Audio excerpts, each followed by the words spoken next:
28 ਅਗਸਤ 2022 ਨੂੰ ਸ੍ਰੀ ਗੁਰੂ ਗ੍ਰੰਥ ਸਾਹਿਬ ਜੀ ਦਾ 418ਵਾਂ ਪਹਿਲਾ ਪ੍ਰਕਾਸ਼ ਪੁਰਬ ਬੜੀ ਧੂਮਧਾਮ ਨਾਲ ਹਰਿਮੰਦਰ ਸਾਹਿਬ ਅੰਮ੍ਰਿਤਸਰ ਵਿਖੇ ਮਨਾਇਆ ਗਿਆ। ਲੱਖਾਂ ਸੰਗਤਾਂ ਇਸ ਮੌਕੇ ਤੇ ਗੁਰੂ ਸਾਹਿਬ ਦੇ ਦਰਸ਼ਨ ਕਰਨ ਪਹੁੰਚੀਆਂ। ਦੇਸ਼ ਵਿਦੇਸ਼ ਵਿੱਚ ਵੀ ਇਸ ਨੂੰ ਬੜੀ ਧੂਮਧਾਮ ਨਾਲ ਮਨਾਇਆ ਗਿਆ।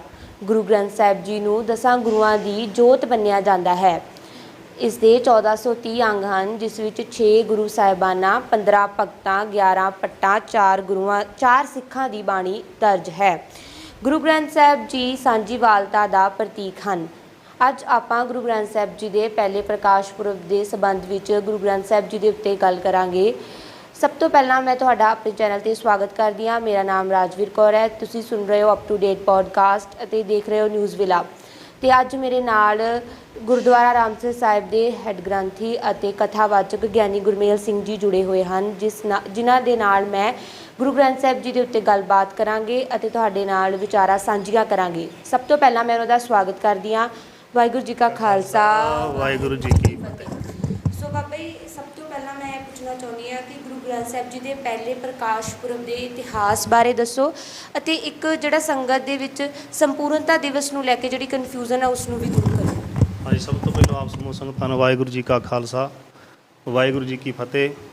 ਧੰਨ ਧੰਨ ਸ੍ਰੀ ਗੁਰੂ ਗ੍ਰੰਥ ਸਾਹਿਬ ਮਹਾਰਾਜ ਦੇ ਪਵਿੱਤਰ ਪਾਵਨ ਪਹਿਲੇ ਪ੍ਰਕਾਸ਼ ਦਿਹਾੜੇ ਦੀਆਂ ਆਪ ਸਮੂਹ ਸੰਗਤਾਂ ਨੂੰ ਲੱਖ ਲੱਖ ਵਧਾਈ ਪ੍ਰਵਾਨ ਹੋਵੇ।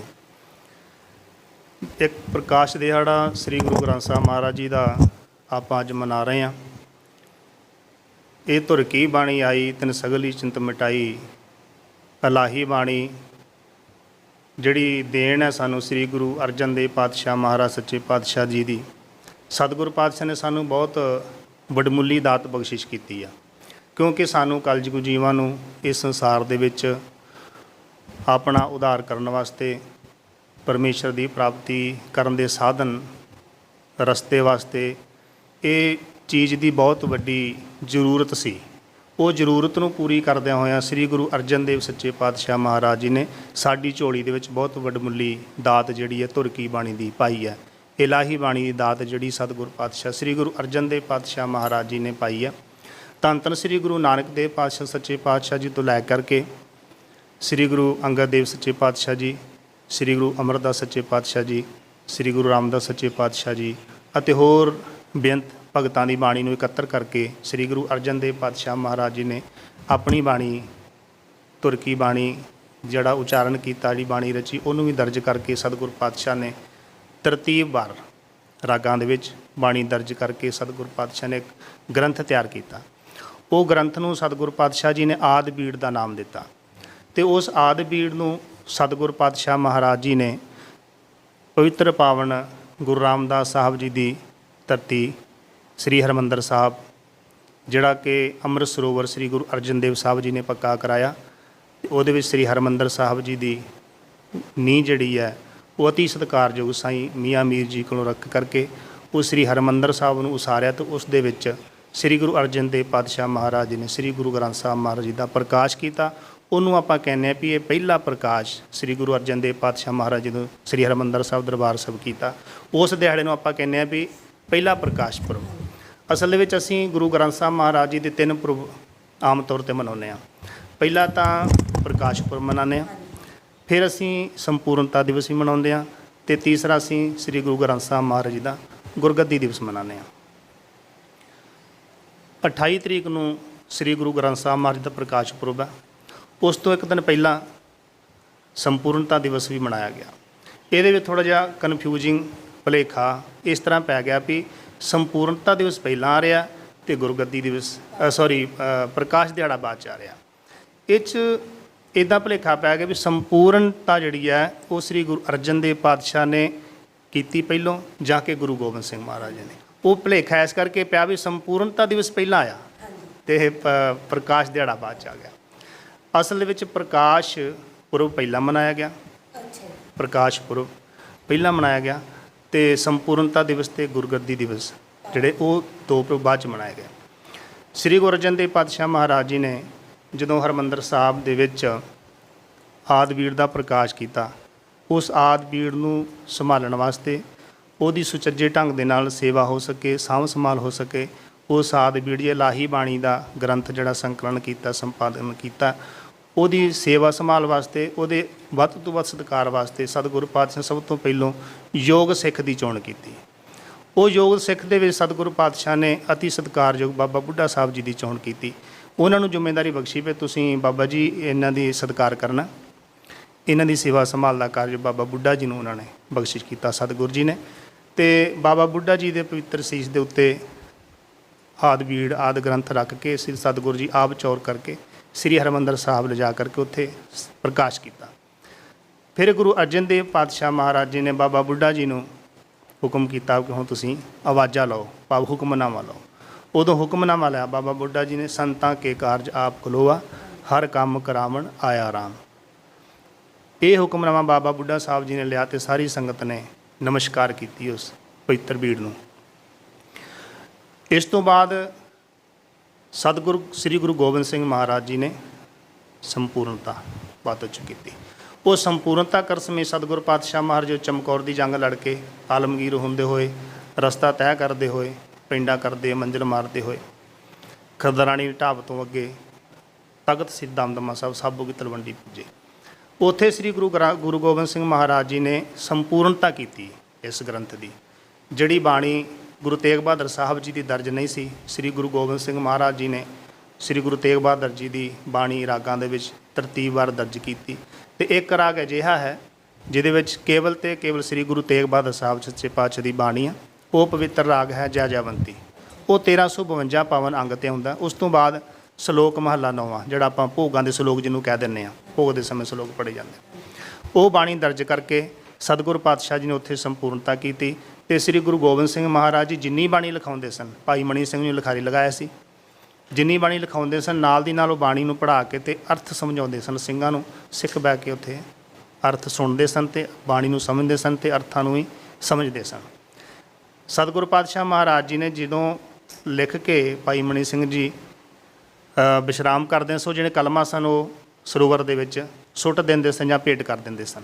ਇਸ ਕਰਕੇ ਉੱਥੇ ਕਿਹਾ ਜਾਂਦਾ ਵੀ ਲਿਖਣ ਸਰ ਸਾਹਿਬ ਬਹਿ ਕੇ ਸਤਿਗੁਰੂ ਪਾਤਸ਼ਾਹ ਮਹਾਰਾਜ ਜੀ ਨੇ, ਸਰ ਦਾ ਭਾਵ ਸਰੋਵਰ ਹੁੰਦਾ, ਲਿਖਣ ਦਾ ਭਾਵ ਲਿਖਣਾ ਹੁੰਦਾ, ਉੱਥੇ ਬਹਿ ਕੇ ਸਤਿਗੁਰੂ ਪਾਤਸ਼ਾਹ ਮਹਾਰਾਜ ਜੀ ਸ੍ਰੀ ਗੁਰੂ ਗੋਬਿੰਦ ਸਿੰਘ ਮਹਾਰਾਜ ਜੀ ਨੇ ਆਦਿ ਬੀੜ ਨੂੰ ਸੰਪੂਰਨ ਕੀਤਾ। ਉਸ ਤੋਂ ਅੱਗੇ ਚੱਲ ਕੇ ਸਤਿਗੁਰੂ ਪਾਤਸ਼ਾਹ ਮਹਾਰਾਜ ਨੇ ਪਾਵਨ ਨੰਦੇੜ ਦੀ ਧਰਤੀ 'ਤੇ ਸ੍ਰੀ ਹਜ਼ੂਰ ਸਾਹਿਬ ਤਖਤ ਵਿੱਚ ਬਹਿ ਕੇ ਸਤਿਗੁਰੂ ਪਾਤਸ਼ਾਹ ਨੇ ਉੱਥੇ ਗੋਦਾਵਰੀ ਦੇ ਕੰਢੇ 'ਤੇ ਸ੍ਰੀ ਗੁਰੂ ਗੋਬਿੰਦ ਸਿੰਘ ਮਹਾਰਾਜ ਜੀ ਨੇ ਜਿੱਦਾਂ ਪਹਿਲੇ ਗੁਰੂ ਸਾਹਿਬ ਗੁਰੂ ਨਾਨਕ ਸਾਹਿਬ ਤੋਂ ਲੈ ਕਰਕੇ ਗੁਰੂ ਅੰਗਦ ਸਾਹਿਬ ਜੀ ਨੂੰ ਗੁਰਗੱਦੀ ਬਖਸ਼ੀ, ਗੁਰੂ ਅਮਰਦਾਸ ਜੀ ਨੂੰ, ਗੁਰੂ ਰਾਮਦਾਸ ਜੀ ਨੂੰ, ਇਸ ਹਰ ਗੁਰੂ ਸਾਹਿਬ ਨੂੰ ਇੱਦਾਂ ਤਰਤੀਬਵਾਰ ਗੱਦੀ ਦੀ ਰਸਮ ਕੀਤੀ ਗਈ। ਇਸੇ ਤਰ੍ਹਾਂ ਉੱਥੇ ਵੀ ਸ੍ਰੀ ਗੁਰੂ ਗੋਬਿੰਦ ਸਿੰਘ ਮਹਾਰਾਜ ਜੀ ਨੇ ਸ੍ਰੀ ਗੁਰੂ ਉਸ ਆਦਿ ਬੀੜ ਨੂੰ ਨਮਸਕਾਰ ਕੀਤਾ, ਮੱਥਾ ਟੇਕਿਆ, 5 ਪੈਸੇ ਤੇ ਨਾਲ ਹੀ ਰੱਖ ਕੇ ਸਤਿਗੁਰੂ ਪਾਤਸ਼ਾਹ ਦੀ ਪਰਿਕਰਮਾ ਕੀਤੀ ਅਤੇ ਮੱਥਾ ਟੇਕਿਆ। ਉੱਥੇ ਵੀ ਸਤਿਗੁਰੂ ਪਾਤਸ਼ਾਹ ਨੇ ਬਚਨ ਕੀਤਾ ਵੀ ਅੱਜ ਤੋਂ ਜਿਹੜਾ ਸਿੱਖਾਂ ਦਾ ਗੁਰੂ ਹੈ ਉਹ ਇਹ ਸ੍ਰੀ ਗੁਰੂ ਗ੍ਰੰਥ ਸਾਹਿਬ ਹੈ। ਗੁਰੂ ਦੀ ਉਪਾਧੀ ਉੱਥੇ ਸਤਿਗੁਰੂ ਪਾਤਸ਼ਾਹ ਸ੍ਰੀ ਗੁਰੂ ਗੋਬਿੰਦ ਸਿੰਘ ਮਹਾਰਾਜ ਨੇ ਬਖਸ਼ਿਸ਼ ਕੀਤੀ। ਉੱਥੋਂ ਫਿਰ ਸਾਨੂੰ ਸਿੱਖਾਂ ਨੂੰ ਹੁਕਮ ਕੀਤਾ, ਸਭ ਸਿੱਖਣ ਕੋ ਹੁਕਮ ਹੈ ਗੁਰੂ ਮਾਨਿਓ ਗ੍ਰੰਥ, ਗੁਰੂ ਗ੍ਰੰਥ ਜੀ ਮਾਨਿਓ ਪ੍ਰਗਟ ਗੁਰਾਂ ਕੀ ਦੇ। ਇਹ ਜਿਹੜਾ ਗ੍ਰੰਥ ਹੈ ਇਹ ਹੁਣ ਇਕੱਲਾ ਗ੍ਰੰਥ ਨਹੀਂ ਹੈਗਾ, ਇਹ ਹੁਣ ਗੁਰੂ ਹੈ। ਇਸ ਗ੍ਰੰਥ ਦੇ ਵਿੱਚ 10 ਗੁਰੂਆਂ ਦੀ ਆਤਮਿਕ ਜੋਤ ਸੁਸ਼ੋਭਿਤ ਹੈ, ਪ੍ਰਤੱਖ ਗੁਰੂ ਹੈ। ਹੁਣ ਸ੍ਰੀ ਗੁਰੂ ਗ੍ਰੰਥ ਸਾਹਿਬ ਅੱਜ ਤੋਂ ਸਿੱਖਾਂ ਦੇ ਗੁਰੂ ਇਹ ਸ੍ਰੀ ਗੁਰੂ ਗ੍ਰੰਥ ਸਾਹਿਬ ਮਹਾਰਾਜ ਹੋਣਗੇ। ਜਿਹੜਾ ਵੀ ਇਹਨਾਂ ਦਾ ਹੁਕਮ ਹੈ, ਜਦੋਂ ਆਪਾਂ ਹੁਕਮਨਾਮਾ ਲੈਂਦੇ ਹਾਂ, ਉਹ ਸਤਿਗੁਰੂ ਪਾਤਸ਼ਾਹ ਜੀ ਦਾ ਆਪਣਾ ਅਕਾਲ ਪੁਰਖ ਦਾ ਹੁਕਮ ਹੋਏਗਾ।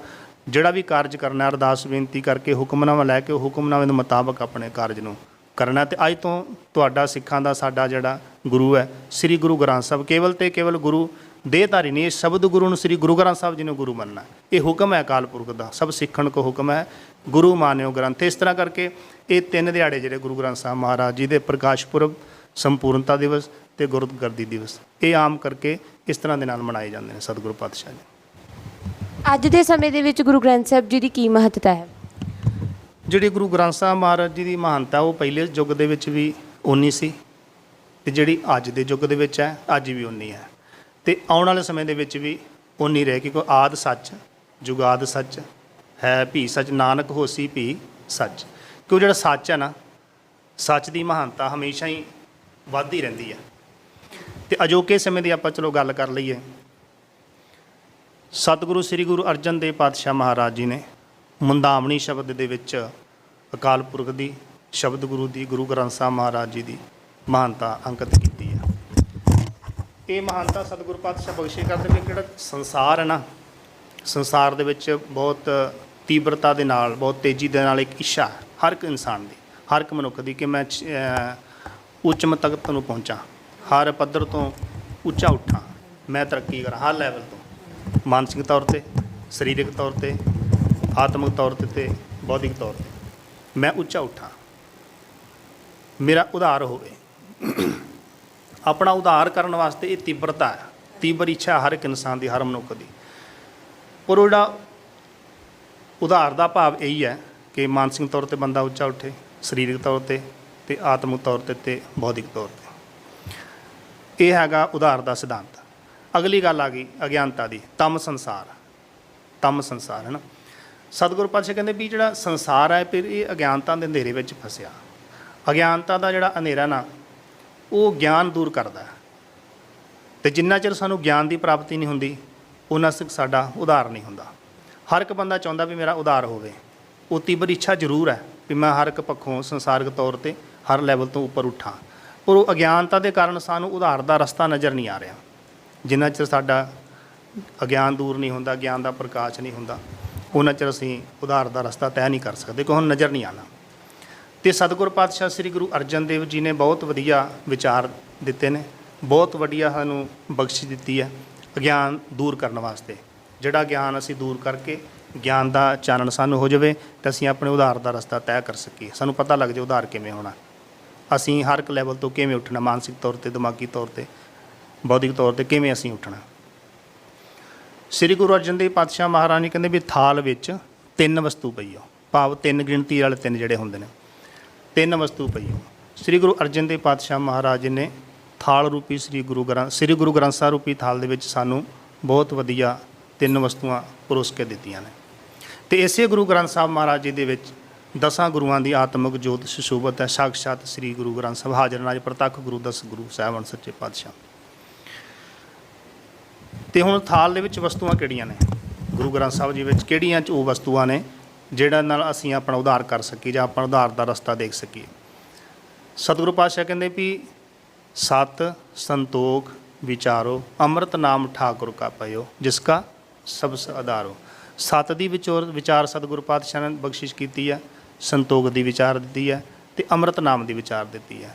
ਜਿਹੜੇ ਅੰਮ੍ਰਿਤ ਨਾਮ ਨੂੰ ਪ੍ਰਾਪਤ ਕਰਕੇ, ਸਤ ਸੰਤੋਖ ਦੀ ਵਿਚਾਰ ਨੂੰ ਅਸੀਂ ਧਾਰਨ ਕਰਕੇ, ਸਤਿਗੁਰੂ ਪਾਤਸ਼ਾਹ ਮਹਾਰਾਜ ਦੇ ਉਪਦੇਸ਼ ਨੂੰ ਕਮਾ ਕੇ ਅਸੀਂ ਆਪਣਾ ਅਗਿਆਨਤਾ ਦਾ ਹਨੇਰਾ ਮਿਟਾ ਕੇ ਗਿਆਨ ਦਾ ਪ੍ਰਕਾਸ਼ ਕਰਕੇ ਆਪਣੀ ਮੱਤ ਬੁੱਧੀ ਨੂੰ ਉੱਜਲ ਕਰਕੇ ਅਸੀਂ ਉਧਾਰ ਦੇ ਰਸਤੇ ਨੂੰ ਤੈਅ ਕਰ ਸਕਦੇ ਹਾਂ। ਸਾਨੂੰ ਪਤਾ ਲੱਗਦਾ ਉਧਾਰ ਕਿਵੇਂ ਹੋਣਾ, ਮਾਨਸਿਕ ਤੌਰ 'ਤੇ ਕਿਵੇਂ ਉੱਠਣਾ, ਆਤਮਿਕ ਤੌਰ 'ਤੇ ਕਿਵੇਂ ਉੱਠਣਾ, ਸਰੀਰਕ ਤੌਰ 'ਤੇ ਯਾਨੀ ਕਿ ਸੰਸਾਰ ਤੌਰ 'ਤੇ ਹਰ ਲੈਵਲ 'ਤੇ, ਆਤਮਿਕ ਤੌਰ 'ਤੇ, ਬੌਧਿਕ ਤੌਰ 'ਤੇ ਕਿਵੇਂ ਉੱਠਣਾ, ਇਹ ਬਿਨਾਂ ਗਿਆਨ ਤੋਂ ਸਾਨੂੰ ਨਹੀਂ ਪਤਾ ਲੱਗਦਾ। ਪਰ ਜਦੋਂ ਅਸੀਂ ਗਿਆਨ ਦੀ ਪ੍ਰਾਪਤ ਕਰਨੀ ਹੈ, ਸਾਨੂੰ ਸਤਿਗੁਰ ਪਾਤਸ਼ਾਹ ਨੇ ਵਸਤੂਆਂ ਬਖਸ਼ਿਸ਼ ਕੀਤੀਆਂ ਨੇ, ਸਤ ਦੀ ਵਿਚਾਰ, ਸੰਤੋਖ ਦੀ ਵਿਚਾਰ ਅਤੇ ਅੰਮ੍ਰਿਤ ਨਾਮ ਦੀ ਵਿਚਾਰ।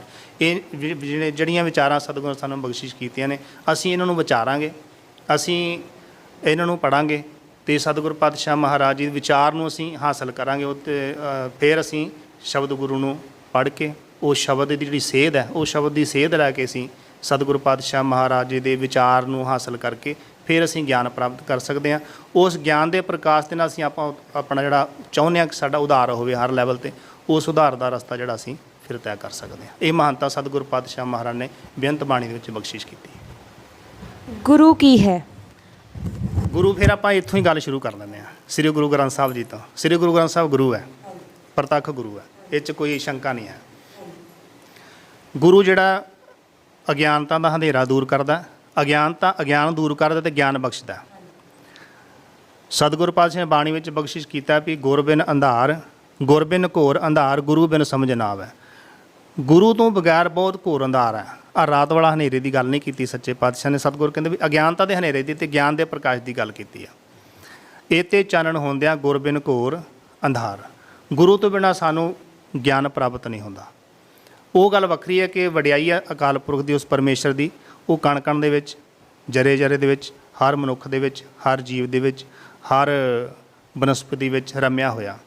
ਪਰ ਉਹਨੂੰ ਦੇਖਣ ਵਾਸਤੇ ਗੁਰੂ ਪ੍ਰਸਾਦ ਤੋਂ ਬਿਨਾਂ ਸੋਝੀ ਨਹੀਂ ਪੈਂਦੀ। ਸਾਡੇ ਜੀਵਨ ਦੀ ਜਿਹੜੀ ਸੱਚਾਈ ਹੈ ਨਾ, ਉਹ ਗੁਰੂ ਤੋਂ ਬਿਨਾਂ ਸਾਨੂੰ ਪਤਾ ਨਹੀਂ ਲੱਗਦਾ। ਜਿੰਨਾ ਚਿਰ ਗੁਰੂ ਦੀ ਕਿਰਪਾ ਨਾ ਹੋਵੇ ਉਹਨਾਂ ਚਿਰ ਸਾਨੂੰ ਅਗਿਆਨਤਾ ਦਾ ਅੰਧੇਰਾ ਨਹੀਂ ਦੂਰ ਹੁੰਦਾ, ਗਿਆਨ ਦਾ ਪ੍ਰਕਾਸ਼ ਨਹੀਂ ਹੁੰਦਾ। ਸਾਡੇ ਜੀਵਨ ਦੀ ਜਿਹੜੀ ਸੱਚਾਈ ਹੈ ਉਹ ਉਸ ਬਾਰੇ ਸਾਨੂੰ ਪਤਾ ਨਹੀਂ ਲੱਗ ਸਕਦਾ। ਪਰ ਇੱਥੇ ਸਵਾਲ ਹੈ ਵੀ ਗੁਰੂ ਕਿਹੜਾ ਹੋਵੇ। ਗੁਰੂ ਸ਼ਬਦ ਗੁਰੂ ਹੀ ਹੈ। ਸ਼ਬਦ ਗੁਰੂ ਸੁਰਤ ਧੁਨ ਚੇਲਾ। ਇਹ ਸ਼ਬਦ ਗੁਰੂ ਦੇ ਲੜ ਲੱਗ ਕੇ, ਸ਼ਬਦ ਪੜ੍ਹ ਕੇ, ਸ਼ਬਦ ਦੀ ਵਿਚਾਰ ਕਰਕੇ ਹੀ ਅਸੀਂ ਆਪਣੇ ਆਪ ਦਾ ਅੰਧੇਰਾ ਜਿਹੜਾ ਨਾ ਅਗਿਆਨਤਾ ਦਾ ਉਹ ਦੂਰ ਕਰ ਸਕਦੇ ਹਾਂ। ਤੇ ਅਗਲਾ ਕੁਐਸਚਨ ਮੇਰਾ ਇਹ ਹੈ ਕਿ ਅੱਜ ਪਾਣੀ ਦੀ ਬਹੁਤ ਦੁਰਵਰਤੋਂ ਹੋ ਰਹੀ ਆ ਕਈ ਦੇਸ਼ ਇੱਦਾਂ ਦੇ ਜਿੱਥੇ ਪਾਣੀ ਦੀ ਕਮੀ ਹੋ ਗਈ, ਪਰ ਗੁਰੂ ਗ੍ਰੰਥ ਸਾਹਿਬ ਜੀ ਦੇ ਵਿੱਚ ਪਾਣੀ ਨੂੰ ਬਹੁਤ ਮਹੱਤਤਾ ਦਿੱਤੀ ਹੈ। ਮਹਾਰਾਜ ਕਹਿੰਦੇ ਆ ਕਿ ਪਹਿਲਾ ਪਾਣੀ ਜੀਓ ਹੈ ਜਿਤ ਹਰਿਆ ਸਭ ਕੋਏ। ਇਹ ਦੱਸੋ ਕਿ ਗੁਰੂ ਗ੍ਰੰਥ ਸਾਹਿਬ ਜੀ ਦੇ ਵਿੱਚ ਪਾਣੀ ਨੂੰ ਹੋਰ ਕਿੰਨੀ ਕੁ ਮਹੱਤਤਾ ਦਿੱਤੀ ਹੈ? ਗੁਰੂ ਗ੍ਰੰਥ ਸਾਹਿਬ ਜੀ ਜਿਹੜੀ ਪਾਣੀ ਹੈ ਨਾ, ਪਾਣੀ ਵਡਮੁੱਲੀ ਦਾਤ ਹੈ, ਅਕਾਲ ਪੁਰਖ ਦੀ ਦਾਤ ਹੈ, ਵਡਮੁੱਲੀ ਦਾਤ। ਵਡਮੁੱਲੀ ਦਾਤ ਇਸ ਕਰਕੇ ਹੈ ਕਿ ਪਾਣੀ ਤੋਂ ਬਿਨਾਂ ਕੋਈ ਜੀਵਤ ਨਹੀਂ ਰਹਿ ਸਕਦਾ। ਅਸੀਂ ਤੇ ਥੋੜ੍ਹੇ ਡੰਗ ਪ੍ਰਸ਼ਾਦਾ ਨਾ ਛਕਾਂਗੇ ਤੇ ਸਾਨੂੰ ਭੁੱਖ ਦੀ ਬਹੁਤੀ ਸਤਾ ਨਹੀਂ ਹੋਣਾ। ਅਸੀਂ ਪਾਣੀ ਤੋਂ ਬਿਨਾਂ ਜੀਵਤ ਨਹੀਂ ਰਹਿ ਸਕਦੇ। ਕਿਉਂ ਵੇਖੋ, ਜਿਹੜੀ ਬਨਸਪਤੀ ਨੂੰ ਭੋਜਨ ਦੀ ਲੋੜ, ਪ੍ਰਸ਼ਾਦੇ ਦੀ ਲੋੜ ਨਹੀਂ, ਜਿਹੜੀ ਅਸੀਂ ਪ੍ਰਸ਼ਾਦਾ ਛਕਦੇ ਹਾਂ। ਬਨਸਪਤੀ ਜਿਹੜੀ ਆ ਉਹ ਪਾਣੀ ਨਾਲ ਪ੍ਰਫੁੱਲਤ ਹੁੰਦੀ ਹੈ। ਜੀਵ ਜੰਤੂ ਪਾਣੀ ਨਾਲ ਪਲਦੇ ਨੇ, ਤੁਸੀਂ ਪਾਣੀ ਦੇ ਨਾਲ ਪਲਦੇ ਹਾਂ। ਸਤਿਗੁਰੂ ਪਾਤਸ਼ਾਹ ਬਾਣੀ ਵਿੱਚ ਕਹਿੰਦੇ ਨੇ ਵੀ ਪਹਿਲਾ ਪਾਣੀ ਜੀਓ ਹੈ। ਪਾਣੀ ਵੀ ਆਪਣੇ ਆਪ 'ਚ ਇੱਕ ਜੀ ਹੈ। ਜਿਤ ਹਰਿਆ ਸਭ ਕੋਈ, ਜਿਹੜੇ ਪਾਣੀ ਦੇ ਨਾਲ ਸਾਰਾ ਜੀਵ ਜੰਤੂ, ਸਾਰਾ ਮਨੁੱਖ ਜਾਤੀ, ਸਾਰੀ ਬਨਸਪਤੀ ਪ੍ਰਫੁੱਲਤ ਹੁੰਦੀ ਹੈ। ਸਤਿਗੁਰੂ ਪਾਤਸ਼ਾਹ ਬਾਣੀ ਵਿੱਚ ਹੋਰ ਵੀ ਬਖਸ਼ਿਸ਼ ਕਰਦੇ, ਸਾਚੇ ਤੇ ਪਵਣਾ ਭਇਆ, ਪਵਣਾ ਤੇ ਜਲ ਹੋਏ, ਤੇ ਜਲ ਤੇ ਤੇਰੇ ਪਵਨ ਸਾਜਿਆ ਕਟਕਟ ਜੋ ਸਮੋਏ।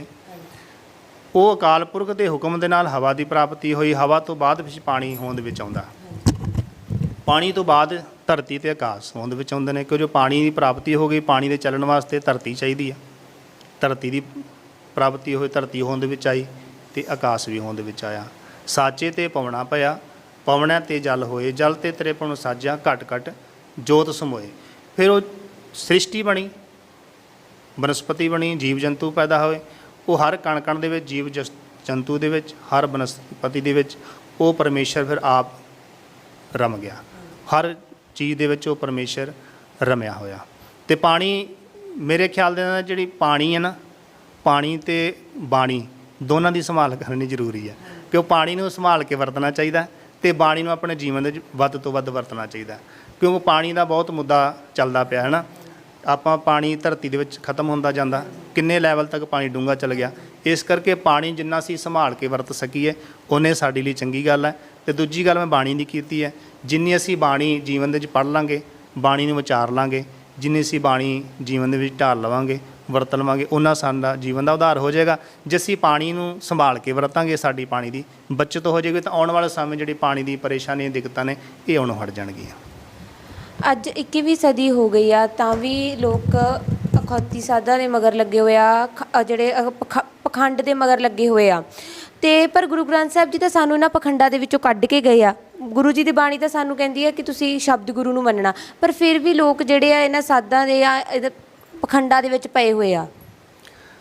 ਅਸਲ ਦੇ ਵਿੱਚ ਇੱਕ ਨਾ ਜਿਹੜੀ ਇਨਸਾਨ ਦੀ ਚਾਹਨਾ ਹੈ, ਇੱਛਾ ਹੈ, ਇਹ ਬਹੁਤ ਤੇਜ਼ੀ ਨਾਲ ਵੱਧਦੀ ਆ। ਇਨਸਾਨ ਚਾਹੁੰਦਾ ਵੀ ਅੱਜ ਜਿਹੜਾ ਮੈਂ ਕੰਮ ਕੀਤਾ ਨਾ, ਇਹਦਾ ਫਲ ਮੈਨੂੰ ਮਿਲਣਾ ਚਾਹੀਦਾ, ਨਾਲ ਦੀ ਨਾਲ ਰਿਜ਼ਲਟ ਛੇਤੀ ਮਿਲਣਾ ਚਾਹੀਦਾ। ਹੁਣ ਜਦੋਂ ਇੱਕ ਬੱਚਾ ਸਕੂਲ ਦੇ ਵਿੱਚ ਪੜ੍ਹਦਾ ਨਾ, ਉਹ ਪਹਿਲੀ ਕਲਾਸ ਵਿੱਚ ਪੈਂਦਾ, ਫਿਰ ਦੂਜੀ ਵਿੱਚ, ਫਿਰ ਤੀਜੀ ਵਿੱਚ। ਜਦੋਂ ਹੌਲੀ ਹੌਲੀ ਜਵਾਨ ਹੁੰਦਾ ਨਾ, 9ਵੀਂ 10ਵੀਂ ਕਰ, ਫਿਰ ਮਾਂ ਪਿਓ ਨੂੰ ਹੁੰਦਾ ਵੀ ਛੇਤੀ ਛੇਤੀ ਪੜ੍ਹੇ, ਪਰ ਛੇਤੀ ਛੇਤੀ ਨਹੀਂ ਪੜ੍ਹੇਗਾ। ਉਹ ਪੜ੍ਹੇਗਾ ਉਦੋਂ ਹੀ ਜਦੋਂ 1 ਸਾਲ ਲੱਗਦਾ ਹੀ ਹੈ ਇੱਕ ਕਲਾਸ ਪਾਰ ਕਰਨ ਲੱਗਿਆ। ਉਦੋਂ ਹੀ ਪੜ੍ਹਨਾ, ਪੇਪਰ ਉਦੋਂ ਹੀ ਆਉਣੇ ਨੇ ਜਦੋਂ ਪੇਪਰਾਂ ਦਾ ਸਮਾਂ ਆਏਗਾ। ਕਲਾਸ ਉਦੋਂ ਹੀ ਮੁੱਕਣੀ ਜਦੋਂ 1 ਸਾਲ ਪੂਰਾ ਹੋਏਗਾ। ਪਰ ਸਾਨੂੰ ਇੱਛਾ ਹੁੰਦੀ ਵੀ ਸਾਡਾ ਬੱਚਾ ਛੇਤੀ ਛੇਤੀ ਤਗੜਾ ਹੋਵੇ, ਪੜ੍ਹੇ, ਇਹਨੂੰ ਬਾਹਰ ਭੇਜੀ ਜਾਂ ਕਿਤੇ ਕੰਮ ਕਾਰ 'ਤੇ ਲਾਈਏ। ਇਹ ਸਾਡੀ ਇੱਕ ਤੀਬਰ ਇੱਛਾ ਹੈ। ਅਸੀਂ ਚਾਹੁੰਦੇ ਹਾਂ ਵੀ ਅਸੀਂ ਗੁਰੂ ਗ੍ਰੰਥ ਸਾਹਿਬ ਜੀ ਦੇ ਅੱਗੇ ਅਰਦਾਸ ਕੀਤੀ ਹੈ। ਇੱਕ ਤਾਂ ਸਾਨੂੰ ਦੇਹਧਾਰੀ 'ਤੇ ਵਿਸ਼ਵਾਸ ਜ਼ਿਆਦਾ ਹੋਣ ਲੱਗ ਗਿਆ, ਕਿਉਂ ਬੋਲ ਕੇ ਦੱਸਦਾ। ਕਈਆਂ ਨੂੰ ਹੁੰਦਾ ਵੀ ਗੁਰੂ ਗ੍ਰੰਥ ਸਾਹਿਬ ਬੋਲ ਕੇ ਨਹੀਂ ਦੱਸਦਾ, ਪਰ ਗੁਰੂ ਗ੍ਰੰਥ ਸਾਹਿਬ ਮਹਾਰਾਜ ਬੋਲ ਕੇ ਦੱਸਦੇ ਨੇ। ਸਤਿਗੁਰ ਪਾਤਸ਼ਾਹ ਅੰਮ੍ਰਿਤ ਵੇਲੇ ਜੋ ਅਸੀਂ ਨਿਤਨੇਮ ਕਰਦੇ, ਅੰਮ੍ਰਿਤ ਵੇਲੇ ਸਤਿਗੁਰ ਜੀ ਆਵਾਜ਼ਾਂ ਲਾਉਂਦੇ ਨੇ, ਆਵੋ ਸਿੱਖ ਸਤਿਗੁਰੂ ਕੇ ਪਿਆਰਿਓ, ਗਾਵੋ ਸੱਚੀ ਬਾਣੀ। ਬਾਣੀ ਤਾਂ ਗਾਵੋ ਗੁਰੂ ਕੇਰੀ ਬਾਣੀਆਂ ਸਿਰ ਬਾਣੀ। ਅਸੀਂ ਮਾਰੇ ਕਹਿੰਦੇ ਬਾਣੀ ਨੂੰ ਤੁਸੀਂ ਗਾਓ ਤਾਂ ਸਹੀ। ਮਾਰੇ ਕਹਿੰਦੇ ਵੀ ਚਰਨ ਸ਼ਰਨ ਏਕ ਪੈਂਡਾ ਜਾਏ ਚੱਲ, ਸਤਿਗੁਰੂ ਕੋਟ ਪੈਂਡਾ ਆਗੇ ਹੋਏ ਲੇਤਾ ਹੈ। ਇਹ ਕਮੀ ਸਾਡੇ ਵਿੱਚ ਹੈ। ਅਸੀਂ ਏਕ ਪੈਂਡਾ ਜਿੱਧਰ ਨੂੰ ਚੱਲਣਾ ਉੱਧਰ ਨੂੰ ਚੱਲ ਨਹੀਂ ਰਹੇ। ਸਤਿਗੁਰ ਪਾਤਸ਼ਾਹ ਸਾਡੇ ਵੱਲ ਕਰੋੜਾਂ ਹੀ ਪੈਂਡਾ, ਕਰੋੜਾਂ ਹੀ ਕਦਮ ਚੱਲ ਕੇ ਆਉਣ ਨੂੰ ਤਿਆਰ ਬੈਠੇ ਨੇ। ਜਦੋਂ ਸਾਡੀ ਨਾ ਅਸੀਂ ਕਾਹਲੀ ਕਰਨੇ ਆ, ਜਦੋਂ ਤੀਬਰ ਇੱਛਾ ਨਾ ਸਾਡੀ ਜਿਹੜੀ, ਉਹ ਜੋ ਛੇਤੀ ਛੇਤੀ ਸੰਪੂਰਨ ਨਹੀਂ, ਪਰ ਅਸੀਂ ਉੱਥੋਂ ਉੱਠ ਕੇ ਉੱਥੇ ਚਲੇ ਜਾਂਦੇ ਹਾਂ, ਉੱਥੋਂ ਉੱਠ ਕੇ ਉੱਥੇ ਚਲੇ ਜਾਂਦੇ ਹਾਂ। ਇਹ ਜਿਹੜੀ ਸਾਡੀ ਇੱਛਾ ਹੈ, ਸਾਡਾ ਜਿਹੜਾ ਕੰਮ ਹੈ ਨਾ, ਇਹ ਸੰਪੂਰਨ ਹੋਣਾ ਹੀ ਹੋਣਾ। ਇਹ ਨਹੀਂ ਵੀ ਨਹੀਂ ਹੋਣਾ। ਅਸੀਂ ਅਰਦਾਸ ਸੱਚੇ ਪਾਤਸ਼ਾਹ ਦੇ ਅੱਗੇ ਅੱਜ ਕਰੀਏ ਚਾਹੇ ਕੱਲ੍ਹ ਕਰੀਏ, ਚਾਹੇ ਕਿਤੇ ਮੱਥਾ ਟੇਕੀ ਚਾਹੇ ਕਿਤੇ ਮੱਥਾ ਟੇਕੀਏ, ਕਿਉਂਕਿ ਜਿਹੜੀ ਇਨਸਾਨ ਦੀ ਜਨਮ ਤੋਂ ਪਹਿਲਾਂ ਦੀ ਰੀਲ ਜਿਹੜੀ ਕਰਮਾਂ ਅਨੁਸਾਰ ਬਣ ਗਈ ਹੈ ਨਾ, ਇਹ ਉੱਦਾਂ ਹੀ ਆਪਣੇ ਸਪੀਡ ਨਾਲ ਚੱਲੀ ਜਾਣੀ ਆ।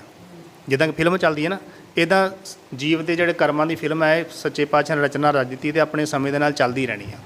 ਹੁਣ ਅਸੀਂ ਇੱਕ ਕਰਮ ਹੈ ਸਾਡੀ ਇੱਕ ਅਰਦਾਸ, ਅਸੀਂ ਇੱਥੇ ਅਰਦਾਸ ਕੀਤੀ ਵੀ ਸਾਡੀ ਉਹ ਕੱਲ੍ਹ ਤੱਕ ਸੰਪੂਰਨ ਨਹੀਂ ਹੋਈ, ਪਰਸੋਂ ਨਹੀਂ ਸੰਪੂਰਨ ਹੋਈ। ਆਪਾਂ ਕਿਹਾ ਵੀ ਇੱਥੇ ਹੋਰ ਕਿਤੇ ਚੱਲ ਜਾਈਏ। ਫਿਰ ਕਿਸੇ ਨੇ ਕਿਹਾ ਉੱਥੋਂ 1.25 ਕਿਲੋ ਦੇਗ ਚੜ੍ਹਾ ਦੇ ਜਾ ਕੇ, ਉੱਥੇ ਪੀਲੇ ਪ੍ਰਸ਼ਾਦ ਚੜ੍ਹਾ ਦੇ ਜਾ ਕੇ।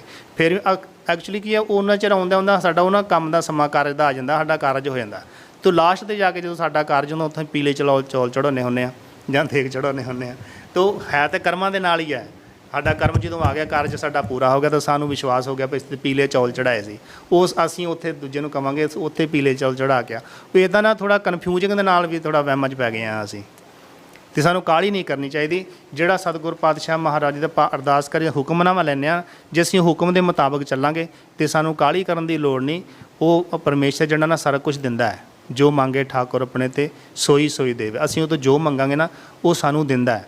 ਇਹ ਜਿਹੜਾ ਗੁਰੂ ਗ੍ਰੰਥ ਸਾਹਿਬ ਨਾ ਸਾਡੀ ਜੀਵਨ ਦੀ ਹਰ ਇੱਕ ਲੋੜ ਪੂਰੀ ਕਰਦਾ। ਸਾਡਾ ਆਤਮਿਕ ਜੀਵਨ ਵੀ ਉੱਚਾ ਹੁੰਦਾ ਗੁਰੂ ਗ੍ਰੰਥ ਸਾਹਿਬ ਦੀ ਲੜ ਲੱਗਣ ਦੇ ਨਾਲ, ਅਤੇ ਸਾਡਾ ਬੌਧਿਕ ਜੀਵਨ ਵੀ ਉੱਚਾ ਹੁੰਦਾ।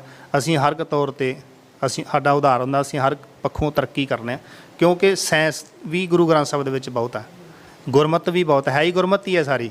ਹਰ ਇੱਕ ਪੱਖੋਂ ਹਰ ਇੱਕ ਗਿਆਨ ਹੈਗਾ ਸ੍ਰੀ ਗੁਰੂ ਗ੍ਰੰਥ ਸਾਹਿਬ ਦੀ ਮਹਾਰਾਜ ਵਿੱਚ, ਜੇ ਅਸੀਂ ਇਹਨੂੰ ਹਾਸਲ ਕਰਨਾ ਚਾਹੀਏ। ਇਸੇ ਕਰਕੇ ਸਤਿਗੁਰੂ ਪਾਤਸ਼ਾਹ ਕਹਿੰਦੇ ਵੀ ਸ਼ਬਦ ਦੀ ਵਿਚਾਰ ਕਰਨੀ ਜ਼ਰੂਰੀ ਹੈ, ਕਿ ਪੜ੍ਹ ਕੇ ਛੱਡਣਾ ਨਹੀਂ, ਸ਼ਬਦ ਨੂੰ ਪੜ੍ਹਨਾ ਵੀ ਹੈ, ਸ਼ਬਦ ਨੂੰ ਘੋਖਣਾ, ਉੱਤੇ ਡੂੰਘੀ ਵਿਚਾਰ ਕਰਨੀ। ਫਿਰ ਉਹਦੇ ਵਿੱਚ ਸਾਨੂੰ ਪਤਾ ਲੱਗੇਗਾ ਵੀ ਸਤਿਗੁਰੂ ਪਾਤਸ਼ਾਹ ਮਹਾਰਾਜ ਕੀ ਬਖਸ਼ਿਸ਼ ਕਰਦੇ ਨੇ।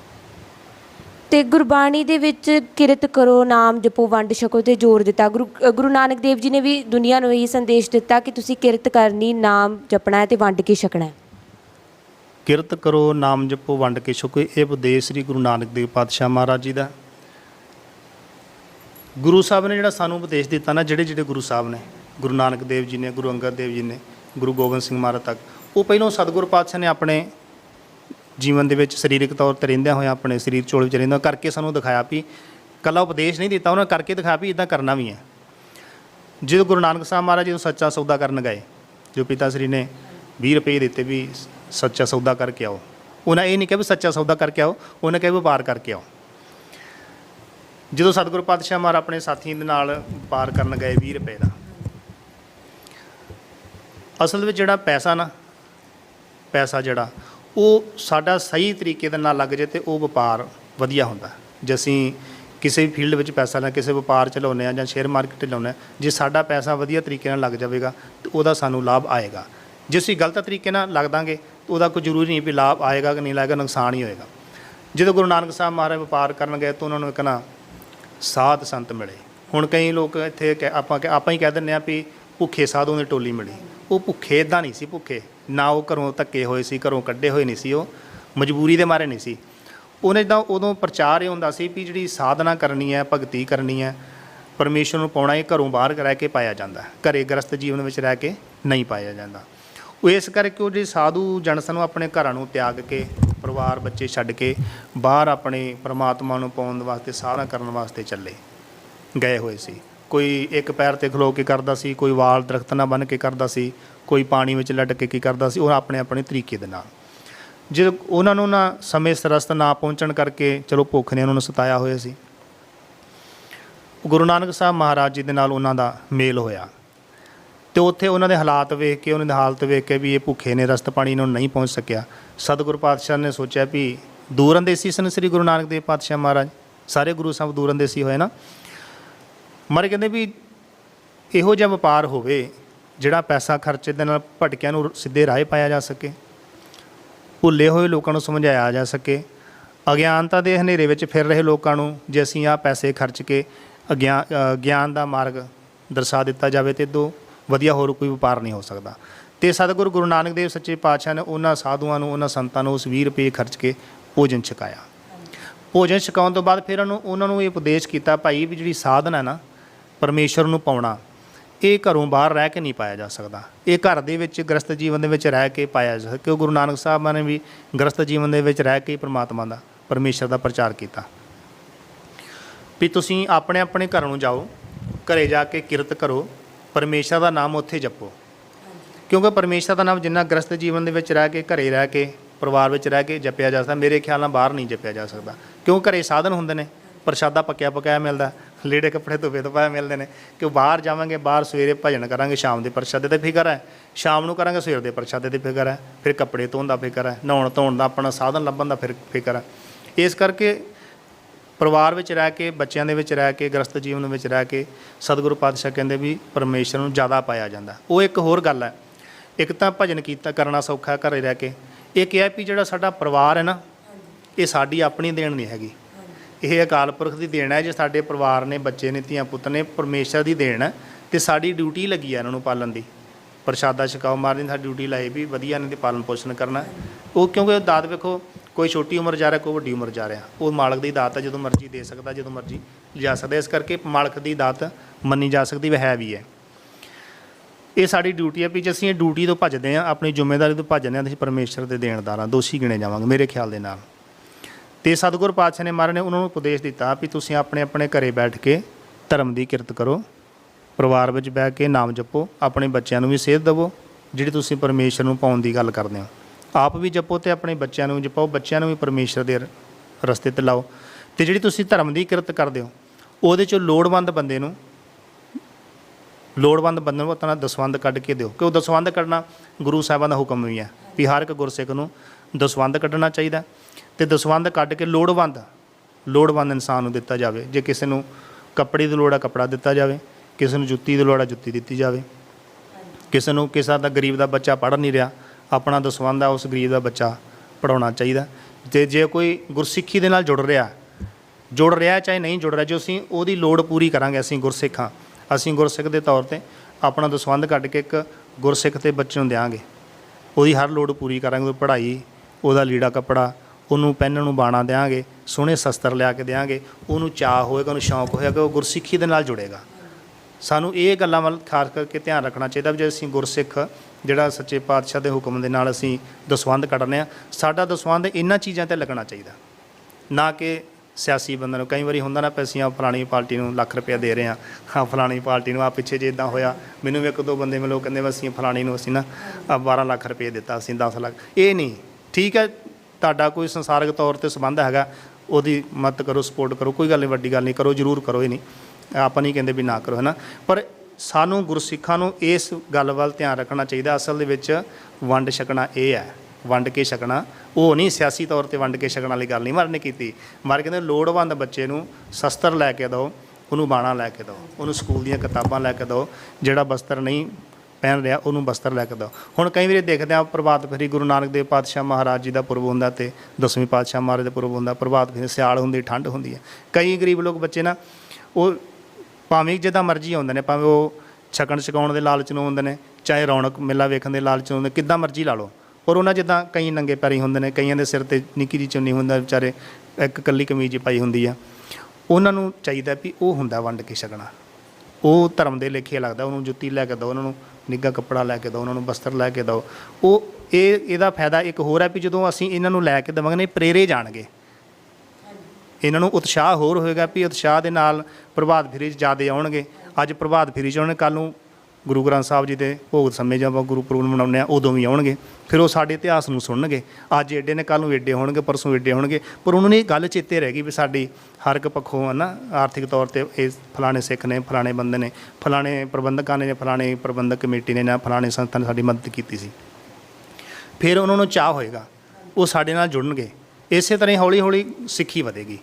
ਅਤੇ ਇਹੋ ਹੀ ਆ ਸੱਚੇ ਪਾਤਸ਼ਾਹ ਨੇ ਉਦੋਂ ਸਾਨੂੰ ਉਪਦੇਸ਼ ਦਿੱਤਾ ਵੀ ਕਿਰਤ ਕਰੋ, ਨਾਮ ਜਪੋ ਅਤੇ ਵੰਡ ਕੇ ਛਕੋ। ਅੰਤ ਵਿੱਚ ਸਾਡੀ ਸੰਗਤ ਨੂੰ ਕੀ ਸੰਦੇਸ਼ ਦੇਣਾ ਚਾਹੋਗੇ?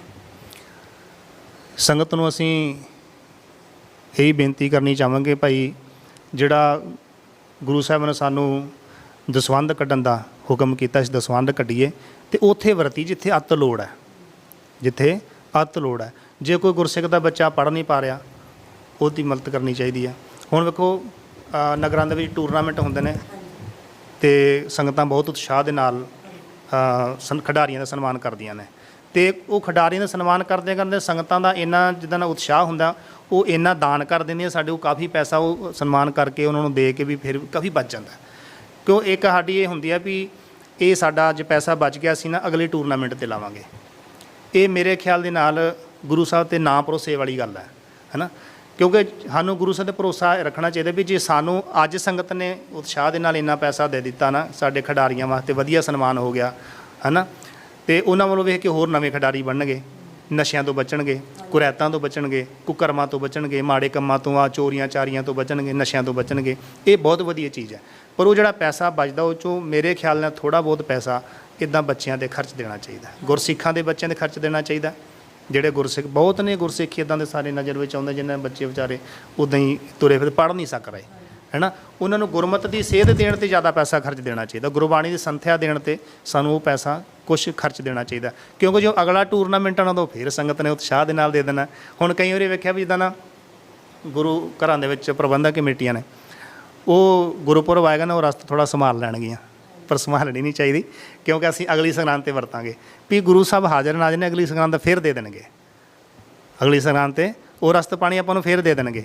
ਅਤੇ ਇਹ ਜਿਹੜੀ ਰਸਤ ਪਾਣੀ ਆ, ਇਹ ਜਿਹੜਾ ਉੱਥੇ ਸਿੰਘ ਰਹਿ ਰਿਹਾ ਉਹਦੀ ਹੈਲਪ ਵਾਸਤੇ ਉਹਨੂੰ ਦੇ ਦੇਣਾ ਚਾਹੀਦਾ। ਜੇ ਉਹਦੀ ਸੇਵਾ ਪੂਰਨ ਤੌਰ 'ਤੇ ਹੋ ਰਹੀ ਆ ਪ੍ਰਬੰਧਕਾਂ ਵੱਲੋਂ, ਉਹ ਕਿਸੇ ਹੋਰ ਗਰੀਬ ਪਰਿਵਾਰ ਨੂੰ ਦੇ ਦੇਣਾ ਚਾਹੀਦਾ ਕਿ ਉਹ ਅਗਲੀ ਵਾਰ ਸੰਗਤ ਫੇਰ ਲੈ ਆਵੇਗੀ। ਇਹ ਇੱਕ ਤਾਂ ਜਦੋਂ ਆਪਾਂ ਵੰਡਦੇ ਆ ਨਾ ਗਰੀਬਾਂ ਨੂੰ, ਸੰਗਤ ਦਾ ਉਤਸ਼ਾਹ ਜਿਹੜਾ ਹੋਰ ਵੱਧ ਜਾਂਦਾ। ਸੰਗਤ ਅੱਜ ਰਸਤੇ ਛੁੱਟ ਰਹੀ, ਅਗਲੇ ਵਾਲੀ ਜਦ ਹੀ ਲੈ ਕੇ ਆਵੇਗੀ। ਇਹ ਸੰਗਤਾਂ ਦੇ ਬਹੁਤ ਚਾਅ ਹੈ ਵੀ ਸਾਡਾ ਜਿਹੜਾ ਧਨ ਦਿੱਤਾ ਜਾਂ ਰਸਤ ਦਿੱਤੀ ਹੈ ਇਹ ਵਧੀਆ ਤਰੀਕੇ ਨਾਲ ਲੱਗ ਸਕੇ। ਜੋ ਗੁਰੂ ਘਰਾਂ ਵਿੱਚ ਜੋ ਕਾਰ ਸੇਵਾ ਹੁੰਦੀ ਹੈ ਨਾ, ਉਦੋਂ ਲੋਕ ਜ਼ਿਆਦਾ ਦਾਨ ਕਰਦੇ ਨੇ। ਕਾਰਨ ਪਤਾ ਕੀ ਹੈ? ਕਾਰਨ ਇਹ ਵੀ ਸਾਡਾ ਪੈਸਾ ਇਹ ਕਾਰ ਸੇਵਾ ਚੱਲ ਰਹੀ ਹੈ, ਸਾਡਾ ਪੈਸਾ ਇੱਥੇ ਲੱਗੇਗਾ। ਕਾਰ ਸੇਵਾ ਹੁੰਦੀ ਹੋਵੇ ਤਾਂ ਲੋਕ ਜ਼ਿਆਦਾ ਦਾਨ ਕਰਦੇ ਨੇ। ਜੋ ਅਸੀਂ ਗਰੀਬਾਂ 'ਚ ਵੰਡਾਂਗੇ ਨਾ, ਲੋੜਵੰਦਾਂ 'ਚ ਵੰਡਾਂਗੇ, ਉਹ ਸੰਗਤਾਂ ਦਾ ਹੋਰ ਉਤਸ਼ਾਹ ਜਾਗਦਾ। ਮੈਂ ਸੰਗਤ ਨੂੰ ਇਹ ਸੰਦੇਸ਼ ਦੇਣਾ ਚਾਹੁੰਦਾ ਭਈ ਦਸਵੰਧ ਕੱਢੋ, ਗੁਰੂ ਗੋਬਿੰਦ ਸਿੰਘ ਮਹਾਰਾਜ ਦਾ ਹੁਕਮ ਮੰਨੋ, ਅਤੇ ਜਿਹੜਾ ਉਹ ਦਸਵੰਧ ਹੈ ਉਹ ਇੱਥੇ ਉਸ ਜਗ੍ਹਾ 'ਤੇ ਵੰਡੋ ਜਿੱਥੇ ਅੱਤ ਲੋੜ ਹੋਵੇ, ਲੋੜਵੰਦ ਬੱਚਿਆਂ ਦੇ ਵਿੱਚ, ਲੋੜਵੰਦ ਬੰਦਿਆਂ ਦੇ ਵਿੱਚ, ਚਾਹੇ ਉਹ ਛੋਟੇ ਲੈਵਲ ਦਾ ਜਾਤੀਵਾਦ ਤੋਂ ਹਟ ਕੇ, ਆ ਸਿੱਖ ਹੈ, ਹਿੰਦੂ ਹੈ, ਮੁਸਲਿਮ, ਇਹ ਪੱਖ ਤੋਂ ਇਸ ਲੈਵਲ ਤੋਂ ਉੱਤੇ ਉੱਠ ਕੇ ਜਿਹੜਾ ਵੀ ਲੋੜਵੰਦ, ਚਾਹੇ ਹਿੰਦੂ ਦਾ ਬੱਚਾ, ਚਾਹੇ ਸਿੱਖ ਦਾ ਬੱਚਾ, ਚਾਹੇ ਉਹ ਕਿਸੇ ਵੀ ਧਰਮ ਦਾ ਬੱਚਾ, ਹਰ ਇੱਕ ਦੀ ਮਦਦ ਕਰਨੀ ਚਾਹੀਦੀ। ਸਾਡਾ ਜਿਹੜਾ ਦਸਵੰਧ ਕਰਨਾ ਉਹ ਸਾਨੂੰ ਇਸ ਜਗ੍ਹਾ 'ਤੇ ਵਰਤਣਾ ਚਾਹੀਦਾ। ਇਹ ਸਨ ਸਾਡੇ ਨਾਲ ਗਿਆਨੀ ਗੁਰਮੇਲ ਸਿੰਘ ਜੀ, ਜਿਨ੍ਹਾਂ ਨੇ ਗੁਰੂ ਗ੍ਰੰਥ ਸਾਹਿਬ ਜੀ ਦੇ ਬਾਣੀ ਦੇ ਉੱਤੇ ਬਹੁਤ ਵਧੀਆ ਸਾਨੂੰ ਸੰਦੇਸ਼ ਦਿੱਤਾ। ਅਸਲ ਦੇ ਵਿੱਚ ਸਾਨੂੰ ਬਾਣੀ ਪੜ੍ਹਨ ਦੀ ਲੋੜ ਹੈ, ਉਸ ਨੂੰ ਵਿਚਾਰਨ ਦੀ ਲੋੜ ਹੈ। ਅਤੇ ਨਾਲ ਹੀ ਇਹਨਾਂ ਨੇ ਦੱਸਿਆ ਕਿ ਬਹੁਤ ਵਧੀਆ ਗੱਲ ਹੈ ਕਿ ਸਾਨੂੰ ਮਦਦ ਉੱਥੇ ਕਰਨੀ ਚਾਹੀਦੀ ਜਿੱਥੇ ਜ਼ਰੂਰਤ ਹੋਵੇ। ਪਰ ਅਸੀਂ ਲੋਕ ਦਿਖਾਵੇ ਦੇ ਚੱਕਰ ਦੇ ਵਿੱਚ ਉੱਥੇ ਦਾਨ ਕਰਦੇ ਹਾਂ ਜਿੱਥੇ ਸਾਡੀਆਂ ਵੱਡੀਆਂ ਵੱਡੀਆਂ ਫੋਟੋਆਂ ਲੱਗਣ ਜਾਂ ਜਿੱਥੇ ਸਾਡਾ ਪਤਾ ਲੱਗੇ ਕਿ ਅਸੀਂ ਦਾਨ ਕੀਤਾ ਹੈ। ਪਰ ਗੁਰੂ ਗ੍ਰੰਥ ਸਾਹਿਬ ਜੀ ਦਾ ਸੰਦੇਸ਼ ਇਹੀ ਕਹਿੰਦਾ ਕਿ ਸਾਨੂੰ ਮਦਦ ਉੱਥੇ ਕਰਨੀ ਚਾਹੀਦੀ ਹੈ ਜਿੱਥੇ ਲੋੜਵੰਦ ਹੋਵੇ। ਸੋ ਕਿਵੇਂ ਲੱਗਾ ਤੁਹਾਨੂੰ ਅੱਜ ਦਾ ਸਾਡਾ ਇਹ ਐਪੀਸੋਡ? ਸਾਨੂੰ ਜ਼ਰੂਰ ਦੱਸਿਓ। ਹੋਰ ਇੱਦਾਂ ਦੇ ਕੰਟੈਂਟ ਲਈ ਸਾਨੂੰ ਫੋਲੋ ਕਰਿਓ। ਧੰਨਵਾਦ।